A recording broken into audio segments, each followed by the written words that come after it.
사회에 흔히도 등장했던 것 중 하나는 대학 등록금입니다. 자본주의 체제에서 대학 교육 역시 정당한 대가를 지불해야 되는 것은 맞지만 대학 등록금이 너무 턱없이 많이 올랐다 하는 것을 느낄 수 있습니다. 제가 대학을 다녔던 시절인 20, 30년 전만 해도 45만원, 50만원 그렇게 냈던 것 같습니다. 그것이 이제 3, 4학년이 되니까 좀 올랐긴 했지만 채 100만원이 되지 않는 등록금이었습니다. 근데 요즘은 보통 한 학기에 500만원씩 하는 등록금이 보통이고 의대나 공대 일부 학과는 막 1000만원에 이르는 그런 등록금을 내는 학과들도 수두룩하다고 합니다. 그래서 장가 등록금 논쟁이 많이 있었습니다. 또 하나 이슈가 있습니다. 여러분이 기억하실까 모르겠습니다. 몇 년 전부터 1% 대 99%의 싸움으로 대비가 되는 월가의 시위가 그것입니다. 월가는 어디입니까? 미국 맨하탄에 있는 증권, 경제, 금융 시설들이 몰려있는 그 월스트리트라는데 그 월가에 수천만 명의 사람들이 모여서 시위를 벌여댔습니다. 그리고 그것이 전 세계로 흩어졌죠. 미국은 상위 1%가 국가 부의 40%를 독식하고 소득의 24%를 차지하고 있다고 합니다. 즉 80%의 국민이 국가부의 7%를 갖고 먹고 산다는 얘기입니다. 그러니까 아무리 자본주의지만 소득과 부의 불평등이 극에 달했음을 알게 했습니다. 하지만 그래도 미국의 다행인 것은 여러분 마이크로소프트, 페이스북, 구글 이런 데에 여러분 재벌들 한번 보십시오. 그 사람들은 자기의 소득을 자기가 다 갖고 쓰거나 자식한테 100% 물려준다고 하는 사람이 없습니다. 왜 그러냐면 그것이 얼마나 부조리한 것임을 알고 있고 그렇게 자식에게 물려주는 것이 옳거나 선하지 않다는 것을 알고 있기 때문입니다. 그런데 여러분 우리나라는 100% 다 물려주지 않습니까? 편법을 다 동원해서 자식에게 물려줍니다. 그게 우리나라와 차이점입니다. 그런데 우리나라는 미국보다 더 심합니다. 자본주의 중에 자본주의가 우리나라입니다. 1%의 국민이 국가부의 37%를 점유하고 있답니다.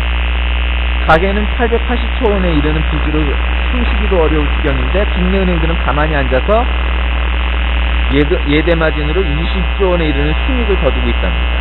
국내 은행들은 최대의 수익을 거두고 있는데 한편에서는 불법 대출로 결단이난 저축은행들이 줄줄이 파산하고 있습니다. 우리 교회 예배당의 문제도 결국 그런 불법 대출을 감행하고 하는 그러한 커넥션에 의해서 이루어진 일 아닙니까? 그래서 결국 은행이 부도가 나거나 이러면 공적 자금을 들여서 우리 돈을 갖다가 메꾸게 되는 겁니다. 그래서 월가를 점령하라, Occupy Wall Street이란 구호가 이 월가에 펴졌습니다. 그런데 우리나라에도 Occupy 여의도, Occupy 명동 이런 구호가 나오지 말란 법은 없습니다. 오늘 읽은 대목은 우리가 흔히 얘기하는 이제 황금률 이런 거죠. 우리가 잘 알다시피 황금률이라는 건 뭡니까? 간단히 말하면 남에게 자기가 받고자 하는 대로 내가 남을 대접하라. 이것이 너무도 아주 인간 윤리의 가장 근본적인 요즘 어느 드라마 보니까 입장 바꿔 생각해봐라 그러는데 별로 입장 바꿔 생각은 안 하면서 가온만 그렇게 있던데 입장 바꿔 생각을 해봐. 네가 지금 나라면 웃을 수 있는 이런 대중가요 가사에도 있지만 입장 바꿔 생각을 하는 것 그것이 황금률입니다. 그래서 황금률의 특징 중에 하나인 대목은 바로 원수를 사랑하라인데 오늘날 우리 현대인들에게 원수를 사랑하라는 성경의 말씀은 오히려 원수를 사장하라, 원수를 죽여서 무덤에 묻게 하는, 사장시키는 그렇게 들리는 것은 아닌지 싶어 오늘의 제목을 황금률 원수를 사장하라 이렇게 적었습니다. 나하고 직접적인 관계가 없는 문제에 대해서 나하고 관계 있는 일이라면 두말할 필요 없겠지만 그 관계도 없는데도 우리에게 내가 증권 하나 갖고 있지 않아도 은행에 수백 수천만 원 수억 원 쌓아두고 있지 않아도 세계 경제계가 버냉키라는 미국 연방준비위원회 위원장이 한마디 하면 거기서 주춤하면 우리나라 경제가 흔들리고 주가가 떨어지고 올라가고 여러분 세계 경제가 다 그런 겁니다.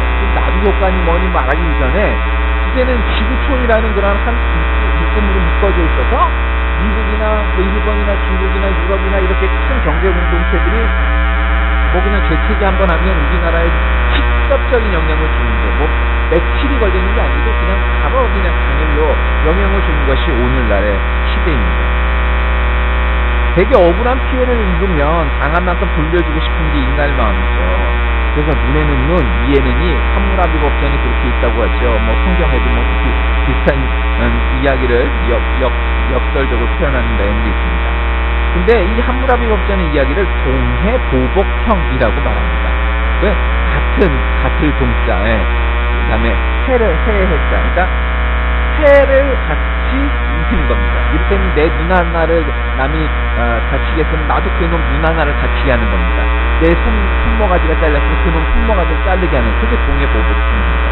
아주 그냥 직접적이죠. 그래서 이게 가장 인간 본능에 충실한 형인 것은 사실입니다. 그래서 구약 성경에도 동해보복형이 나오기는 출애굽기 21장 24절 25절 말씀에 보니까 눈은 눈으로, 이는 이로, 손은 손으로, 발은 발로 배운 것은 배움으로 상하게 한 것들은 상함으로, 때린 것은 때림으로 갚을지다, 뭐 이렇게 나옵니다. 그런데 여러분, 이 동해보복형을 말할 때는 의미가 조금 다릅니다. 원래 살인을 하면 그 사람만 죽이는 게 아니라 무차별적이고 무제한적 복수를 할 수 있습니다. 가령 한 마을의 청년이 다른 마을 사람에게 죽었다면 죽임을 당한 그 마을의 사람들이 그 죽인 살인자가 있는 마을 전체를 전부 죽이려 드는 겁니다. 이걸 막기 위한 의도가 동해보복형이었습니다. 무슨 말씀인지 이해가 되시죠? 또 원시적이라는 게 아니고 옛날에는 우리 마을 놈이 다쳤어? 왜 그런 거 있죠? 저도 서울 살 때는 잘 몰랐는데 지방에 내려와서 이렇게 여러 군데 돌아다니면서 살아보니까 우리가 남이가 정신이 많습니다. 그러니까 지들끼리는 이게 다 통하고 선후배고 그러니까 많은데, 되게 우리가 우리 마을, 우리 학교, 우리 선배, 우리 후배, 우리 같은 동시 이런 거 따지지 않습니까? 이게 구약시대는 오죽했겠습니까? 그땐 더했겠죠. 또 우리 마을 청년이 죽으면 그 마을을 그냥 전멸을 시켜버리니까 그렇게 하지 말라고, 죽인 놈만, 죄 있는 놈만 데려다 죽이라고, 그 말은 그렇게 해서 그런 더 큰 피해를 막기 위해서 동해보복형이 있었다는 겁니다. 그런데 우리가 지금 현대의 이야기는 동해보복형이 굉장히 원시적이고 굉장히 비참한 그런 형벌이라고 생각하지만 그런 것은 아니다라는 거죠. 그런데 오늘 본문 말씀은 우리가 너무도 잘 알고 있는 기독교인의 핵심을 담고 있죠. 나를 해하려는 사람에 대한 나의 반응과 인간관계에 대한 거죠. 내 오른뺨을 치려고도 왼뺨도 돌려줘라. 여러분, 누군가 내 오른쪽 뺨을 친다. 그 왼쪽은 부정적인 것으로 이제 보지 않습니까? 성경에서. 그래서 되게 오른손을 씁니다. 그러면 상대가 오른손으로 내 오른뺨을 친다는 것은 손바닥으로는 안 되죠. 그러니까 손등으로 이렇게 쳐야 되는 겁니다. 근데 여러분, 이스라엘 사람들에게 또한 수치스러운 것은 수염을 뽑히는 것하고 뺨을 맞는 일입니다. 근데 그 뺨도 손바닥으로 맞는 게 아니고 손등으로 맞는 뺨은 더 수치스러운 2배 이상의 그런 치욕스러운 일인 겁니다. 그런데 오른뺨을 치고도 왼뺨을 돌려대라. 그러니까 다시 말하면 손등으로 왼뺨을 맞게 되는 거 아닙니까? 그렇게 해도 맞아라는 거죠. 너를 송사하여 속옷을 가지고자 하는 자에게는 겉옷 가지고 가지고. 여러분, 겉옷과 속옷이 우리가 생각하는 속옷과 겉옷은 아니죠. 이를테면 속옷은 우리 요즘 말로 말하면 티셔츠나 남방 셔츠를 얘기하는 겁니다. 근데 겉옷은 뭡니까? 이 이스라엘에서 겉옷은 낮에는 이렇게 겉에 두르면 정말 외투처럼 입을 수 있죠. 왜냐하면 그 땡볕 사막을 건너가려면 잠탈 입고는 못 지나갑니다. 오히려 가려야 되는 거죠. 아주 너무 더운, 즉 우리의 체온보다 높은 36도 5구 이상 되는 그런 사막 땅에서는요, 여러분, 집에 에어컨이나 이런 전기 시설이 없다면 창문이나 문을 닫아야 시원할까요? 열어야 시원할까요? 섭씨 50도가 막 된다고 가정합니다. 닫아야 시원합니다. 이해가 되시죠? 왜? 밖은 50도기 때문에. 안을 더 시원하게 하려면 흙벽을 가르고 그 문을 닫고 있어야 더 시원해지는 겁니다. 그런데 그 더운 땡볕의 사막도 밤이 되면 기온이 급상하는, 저도 지금 수명령에 소리를 하고 있습니다. 한절기가 매일 있는 겁니다. 그러니까 겉옷은 낮에는 햇볕을 가려주는 차양막의 효과가 있는 것이고, 밤에는 그게 침구가 되는 겁니다. 이불이 되는 겁니다. 슬리핑백이 되는 겁니다. 그런데 속옷을 가지고 자는 자에게는 겉옷까지도 벗어줘라? 여러분 죽지 않은 얘기죠. 죽습니다. 그 사람은 사막을 건널 수가 없습니다. 누가복음에는 이게 반대로 나있죠. 내 겉옷을 빼는 자에게는 속옷도 금하지 말라. 아니 어쨌거나 속옷도 입히는 겉옷이도 다 벗어주라는 거죠. 근데 우리 상식으로는 이거 있을 수 없는 노릇입니다. 그때도 성경은 그렇게 하라 말씀하십니다. 또 누구든지 너를 억지로 오리를 가게 하고, 오리가 뭡니까? 시위의 절반이니까 2km죠. 2km를 가고자 하면 10리를 동행하라.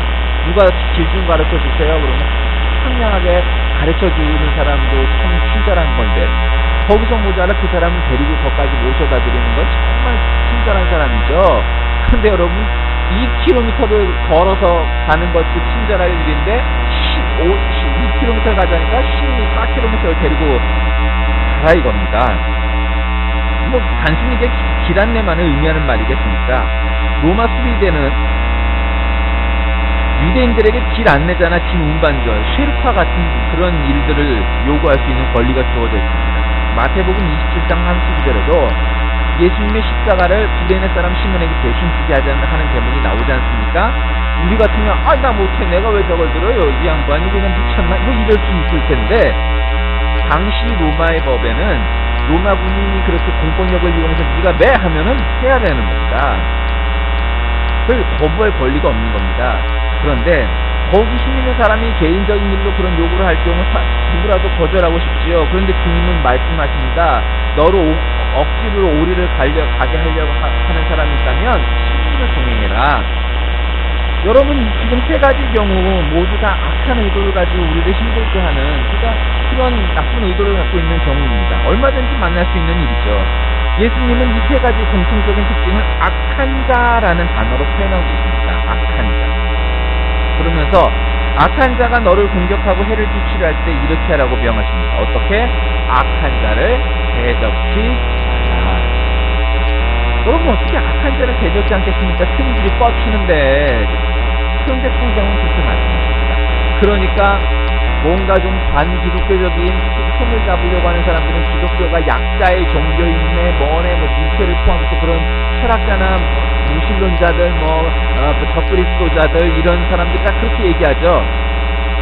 그런데 여러분 본문에 쓰인 대적하다는 헬라어 동사가 뭐냐면 안티테나이라는 단어가 쓰였는데, 안티테나이라는 말은 일반적으로 인명살상의 가능성이 있는 소요사태나 무장혁명, 그러니까 유혈혁명을 가리키는 단어입니다. 따라서 악한 자를 대적한다는 말은 문자적으로는 힘으로 저항한다, 프로테스탄트한다 이런 뜻에서 끝나지 않고, 악한 자를 대적지 말라는 것은 악한 자가 자기 힘으로 너에게 강요한다고 해서 폭력으로 대응하지 말라 이런 얘기죠. 그러니까 누가 뭐 밟아도 괜찮아요, 이쪽도 밟아주세요 이러라는 얘기가 아니고, 맞서 싸워서 같이 폭력을 행하면 안 된다는 겁니다. 저 사람이 나를 이렇게 막 때리고 있는데 피하지 말고 정상방위를 하지 말라는 게 아니고, 거기서 칼을 쓰는데 나는 총을 들이대고 쏘지 말라 이거죠. 근데 어쨌든 악한 자를 대적지 말라 이 말을 우리가 들으면 문자적으로 우리가 이게 뭔가 불종의 느낌이 이게 강하게 나는 것은 사실입니다. 악에 저항하려는 의지를 꺾어버리고 싸우지 마, 무조건 싸우는 건 나쁜 거야, 그렇게 성경이 가르치는 것이냐? 아니, 그거는 아닙니다. 공의로운 하나님이 어떻게 악에 대해서 그런 대응법을 우리에게 교육시키시고 무조건 폭력 피해 다녀, 싸우면은 무조건 옛날 어머니들이 자식들한테 싸움하는 곳까지 가지도 마 그러는데 꼭 남 싸움하는 거 보는 것도 재미가 있거든요. 여러분 세상 구경 중에 두 가지 재미있는 게 뭡니까? 불 구경하고 싸움 구경 아니겠습니까? 그래서 꼭 가서 구경하다가 보면 또 휘말리기 쉬운 겁니다. 그럼 악에 대해 저항하는 방법이 몇 가지가 있겠습니까? 가장 수동적인 것은 도피하는 겁니다. 예수님이 십자가 못 박혔을 때 제자들이 다 도망가죠. 악에 대해서 가장 수동적인 방법은 도망입니다. 악에 대해 보다 적극적인 대응 방법은 폭력적으로 싸우는 거죠. 도망가는 것은 영어로 flight, 날아가 버리는 거죠. 싸우는 건 fight, 단어도 비슷해요. 베드로가 겟세마네 동산에서 겟상의 종 말고의 귀를 칼로 내리친 것은 왜입니까? 이 자식이 만만한데 헛소리를 하는 것 같으니까 하고 그냥 칼을 들어서 그냥 귀를 내려치죠. 그래서 예수님한테 잽싸게 혼나죠. 그러면 우리 예수님이 지시하는 방법은 뭘까요? 그건 분명 폭력적인 방법으로 대항하는 거, 전쟁을 하는 거 아닙니다. 그럼 도피하는 건가요? 아니요. 주님은 그 양자가 아니고 제3의 방법입니다. 그것을 전투적 비폭력이라고 표현하는 분도 있습니다. 무기력하기 때문에 폭력을 포기한 게 아닙니다. 힘이 있어도 폭력으로 맞대응할 수 있는데 행사하지 않고 비폭력을 행하는 겁니다. 사람들은 예수님의 이 비폭력적인 방법 그리고 단기 비폭력 저항 운동 같은 것들을 약자의 어쩔 수 없는 방법이라고 생각하지만 그건 오산입니다. 여러분, 총으로 혹은 칼로 혹은 돌을 들어서 화염병으로 싸우는 것은 어쩌면 오히려 쉬울 수 있습니다. 그런데 대자로 누워서 밟으면 다치고 때리면 맞는 것이 더 어려울 수 있는 겁니다. 비폭력의 대응 방법이 더 어려운 것입니다. 사실은 한 차원 우리의 철학을 업그레이드 시키는 겁니다. 여러분이 많이 들어보신 레미제라블이라는 소설, 시곡, 또 요즘 영화까지 나와서 뮤지컬 영화로 나와서 굉장히 히트했었죠. 그 주인공의 이름이 장발장 아닙니까? 프랑스 대혁명 직전 라브리 마을의 날품팔이 노동자였던 장발장은 누이 동생과 조카 7을 부양하면서 풍족에 살았습니다. 어느 날 너무너무 배고파서 빵집에 가서 빵을 훔치다가 체포돼서 3년형을 받습니다. 빵 좀 훔쳤다고. 장발장은 남은 가족의 생계를 걱정하여서 틈만 나면 또 탈옥을 시도합니다. 그 결과 형이 19년으로 늘어납니다. 근데 13년 만에 만기 추록하여서 모범수였나봐요. 그런데 사회로 나왔습니다. 그런데 이미 중년이 된 이 장발장은 자신의 일을 뉘우치면서도 적개심을 품은 사람으로 변해 있었습니다. 여기저기 다녀봐도 전과자에게는 일자리가 돌아오지 않는 겁니다. 먹을 것도 없습니다. 그래서 성당에 사제 간문을 두드렸습니다. 그랬더니 늙은 사제였던 밀리에르 신부가 환대를 합니다. 깨끗한 잠자리에 좋은 음식을 대접합니다. 그런데 충동적으로 그 사제간의 접시를 훔쳐서 달아나다가 헌병에 끌려 신부 앞으로 옵니다. 호의를 베푼 사람을 배반하고 도둑질하는 거 아닙니까? 그런가 이 밀리에르 신부는 자기가 준 선물이라고 증언을 해줍니다. 그러면서 아니 움킬 때까지 내주니까 아이고 왜 이거는 안 가지고 왔느냐고 그렇게 그 헌병 앞에서 얘기합니다. 그리고는 헌병이 돌아가자 정직하게 사시오 자네 영혼은 내가 자꾸 하느님께 바쳤다네 하면서 그런 좋은 말을 합니다. 말하자면 자신에게 잘못된 방법으로 해를 끼친 사람에게 전혀 다른 방법으로 오히려 그렇게 호의를 베푸니 인정을 베푸니 사람이 감동하고 돌아오게 되었다라는 거죠. 힘이 없어서 무기력하게 뺨을 맞으면 그것은 야구깡기의 세계에서 당연하게 되는 겁니다. 그런데 그건 결코 미덕 차원이 아니죠. 힘이 없으니까 어쩔 수 없는 선택이죠. 그런데 힘이 있고 저 사람을 벌줄 쓰고 싸울 수 있는데 그렇지 않다는 것은 그건 참 무서운 겁니다. 돈이 없어서 월세 사는 사람이 마을버스 타고 다니면 당연한 겁니다. 근데 여러분 수십억, 수백억을 가진 부자가 버스 타고 기차 타고 전차 타고 다니는 것은 여러분이 다른 차원의 이야기죠. 어찌 보면 예수님의 비폭력 정신을 가장 잘 실천한 이교도 중에 한 사람이 간디입니다. 그는 기독교인이 아니었지만 그는 예수님을 굉장히 좋아하는 사람이었습니다. 그 영국이 워낙 기독교 국가니까 기독교 자체에 대해서 그렇게 호의적일 수는 없었죠. 특히 영국 사람들에 대해서, 기독교인에 대해서, 사람들에 대해서. 그러나 예수님과 성경에 대해서 굉장히 교회가 깊었고 호감을 갖고 있었던 것이 간디였습니다.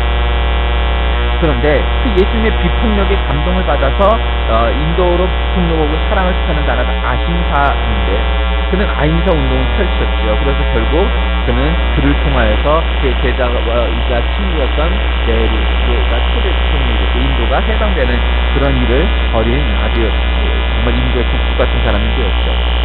그런데 여러분 오른쪽 뺨을 치면 왼쪽 뺨을 돌려댄다. 오리를 가자고 하면 십리를 가라. 속옷을 달라면 겉옷을 벗어주라. 폭력의 대응 방법으로서는 숭고한 차원의 이야기고 대응입니다. 다시 말해 폭력적 방법에 대한 비폭력적 대응입니다. 다시 말해 비폭력은 폭력과는 또 다른 차원의 수준의 수단이라는 겁니다. 복수를 위한 한 단계 높은 차원의 복수. 마치 미운 놈에게 떡 하나 준다는 우리나라 말 속담처럼 독한 비주를 감추고 오히려 그것을 사랑과 간영의 보자기로 둘러싸는 것. 만일 예수님의 가르치심이 여기서 끝나버렸다면 사실 예수님도 다른 공자, 소크라테스, 부처와 같은 일반적인 성인들과 별로 다를 바가 없을 겁니다. 시케로나 토마스 아퀴나스나 존 럭크나 이런 류의 비폭력적인 철학도 얼마든지 있으니까 말입니다. 사실 여기까지는 모든 사람이 생각을 할 수 있고 또 누구든지 어떤 면에서 실천까지도 할 수 있는 차원입니다. 그런데 우리 주님의 말씀이, 우리 주님의 표현이 다른 어떤 성현들과 다른 사람들과 다른 차원의 이야기를 바로 이거죠. 43절 이하입니다. 내 이웃을 사랑하고 내 원수를 미워하라 하였다는 말을 너희가 들었으나 나는 너에게 이르노니 너희 원수를 사랑하면 너희를 핍박하는 자를 위하여 기도하라. 여러분, 사람이 싸울 수도 있고 안 싸울 수도 있습니다. 근데 내가 사랑하는 사람을 사랑하는 건 누구든지 할 수 있지만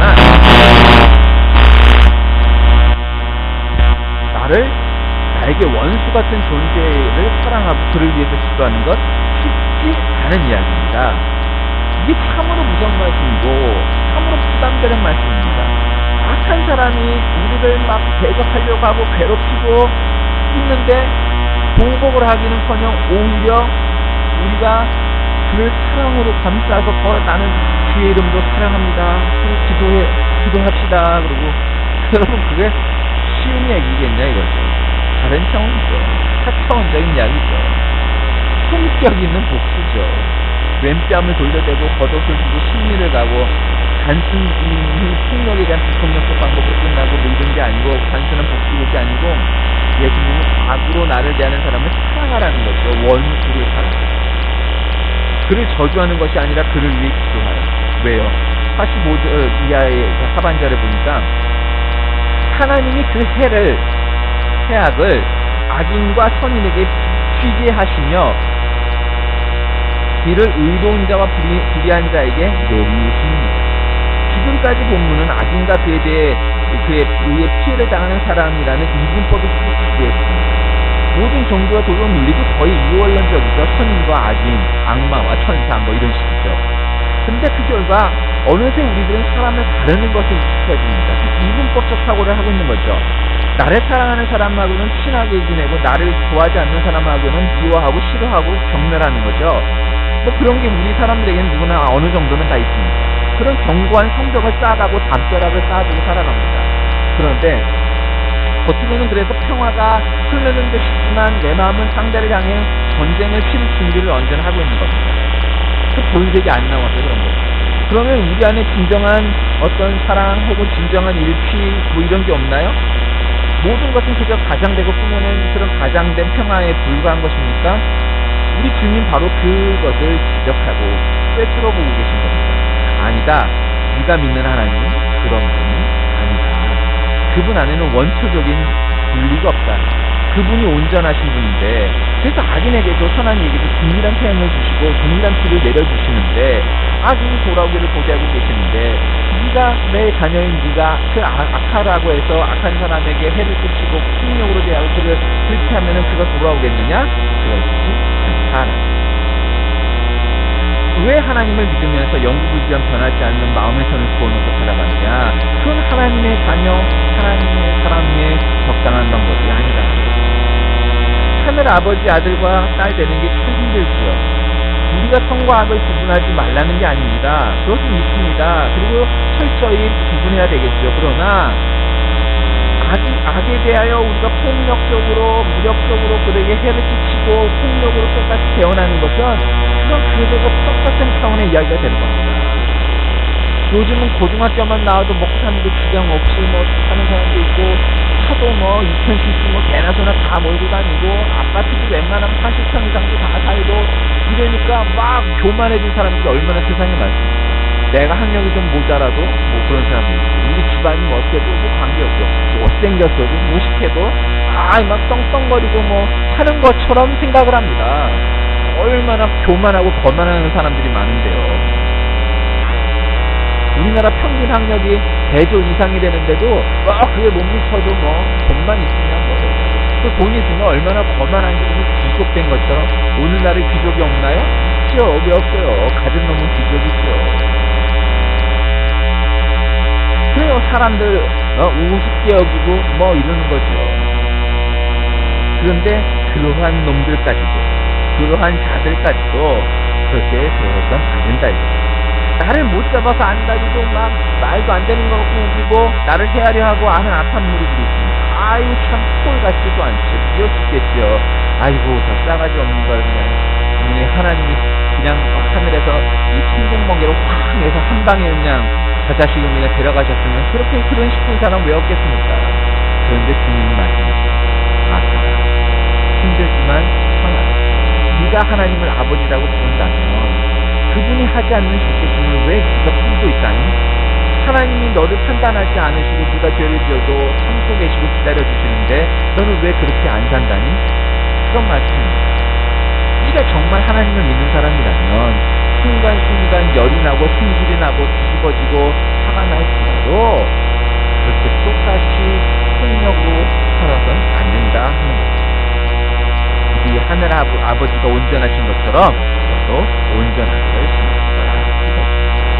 사랑하는 교우 여러분, 쉬운 일이 아닙니다. 어렵습니다. 저도 마찬가지입니다. 똑같습니다. 우리가 어느 수준에 와 있든 동해보복형의 수준인지 혹은 폭력은 비폭력의 방법으로 기회를 써는 수준인지 아니면 정말 예수님처럼 정말 그렇게 할 수 있는지 알 수 없지만 분명한 건 그렇게 한 발짝 나아가야 할 일이지 나이가 먹을수록 신앙이 깊어질수록 그렇게 주님 닮아갈 일이지 오히려 거꾸로 간다면 그건 말도 안 되는 노릇일 것이고 그냥 하나님 믿는 자는 결코 아닐 것입니다. 우리 하늘 아버지가 원하시는 것은 여러분 너무 잘 아시잖아요. 원수를 사랑하라이지 원수를 사장하라라는 것은 아니라는 것 말입니다. 정말 견디기 힘들 만큼 우리에게 강한 압박을 하고 폭력을 저지르고 악의적인 일들, 말도 안 되는 일들이 세상에는 널리고 참 많지만 그러나 우리가 칼을 들고 총을 들고 싸우는 일은 없어야 할 것입니다. 세계적인 기독교 단체인 WCC 부산총회가 이제 부산에서 마쳤습니다. 거기에 주제들이 생명, 평화, 정의였습니다. WCC에 대한 오해도 많지만 그러나 분명한 것은 WCC가 세계 평화와 민주화를 위해서 사람들을 위해서 한 많은 역사들이 있다는 것은 부인할 일이 없는 분명한 사실입니다. 그리고 그 중에서 가장 중요한 것은 바로 이 폭력과 평화에 대한 차원입니다. 우리가 평화에 대한 문제를 논하지 않는다면 그것은 기독교가 아닐 것입니다. 우리 주님이 주신 참평화 우리가 모두가 있어서 정말 그 말씀대로 그 가르침대로 참평화를 누릴 수 있는 성령 하나님의 자녀들이 되시길 주의 축원합니다. 기도하겠습니다. 하나님 오늘도 우리가 이 황금률을 통하여서 성경에서 가장 큰 윤리의 규범이 되는 황금률을 통하여서 원수를 사랑할 수 있게 되게 됩니다. 그리고 악에 대하여 똑같이 무력을 행하지 않고 살아가는 우리의 모습들 그리고 주님이 가르쳐주신 그 가르침으로 한 발짝 한 발짝 나아가지 않을 수 없습니다. 그래야 우리 주님이 보여주신 그 수준에 이를 수 있는 우리 모두가 되고 성결하고 성화된 신자로 살아